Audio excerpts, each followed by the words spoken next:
Hey guys, I am Prashant. You're watching Education Stuff YouTube channel. Today we are in the discussion of editorial page of the Hindu newspaper. Today is 27th May 2020.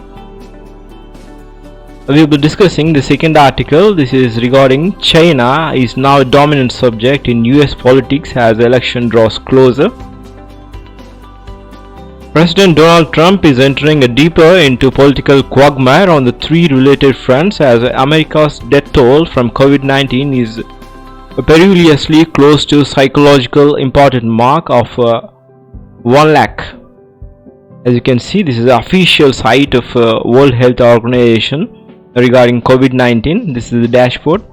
The recent update is 26th of May 2020 at 6:45 p.m. This is the death toll and the confirmed cases. If you click on United States of America, this is the new cases. These are the confirmed cases. These are the deaths. It is approximately marking 1 lakh deaths in US.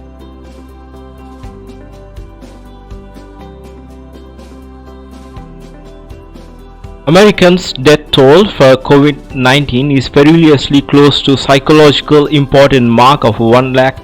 The economy looks to be on the verge of slipping into deep recession, if not outright depression, in the wake of pandemic impact across sectors, and his management of both the crisis is facing acerbic criticism from Democrats even as the 2020 US presidential elections draws closer.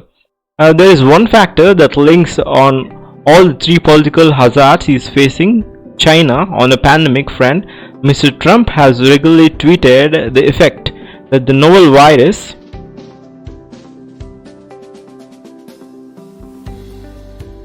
may have leaked out from the Wuhan laboratory, while Mr. Trump appeared relatively more mollified after a call with the Chinese President Xi Jinping in the late March. He reverted the name calling a few weeks thereafter. Beijing, meanwhile, has concertedly pushed a campaign around the message that the virus, contrary to any publicly verified evidence, originated outside China. On the economic front, the savage trade war that roiled global markets through most of the 2019 appeared to be near a resolution when Washington and Beijing inked the Phase 1 pact for the lower tariffs and trade concessions this January. The pandemic appears to have set that process back considerably, and neither side to be in the mood to make concessions, given that the 10 million jobs have been lost in the US and China is far from economic recovery. It is, however, the third factor, that presidential polls in November, that could most significantly alter the landscape of conflict-ridden bilateral ties.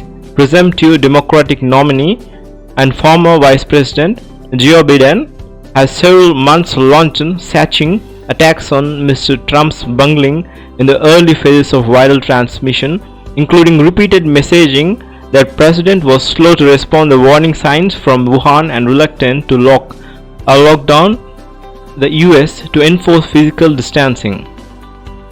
Pro-Trump campaign organizations have taken to labeling Mr. Beijing Biden, which gives Democrats the tough choice of either tackling or defending China. If Mr. Biden does either, he will open himself up to political attacks. There is, however, a third way. If he steps back from the brink of what some analysts are describing as a potential new Cold War based on the understanding of neither side would stand to gain from a culminate economic and geopolitical conflict.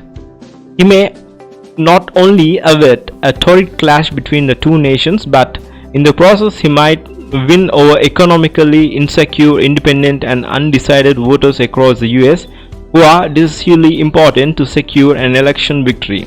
Not only US and China, but the world at large might stand to gain if he did this. This is a common factor. Now China is now a dominant factor in US politics as election draws closer. That's the end of article discussion. Thanks for joining.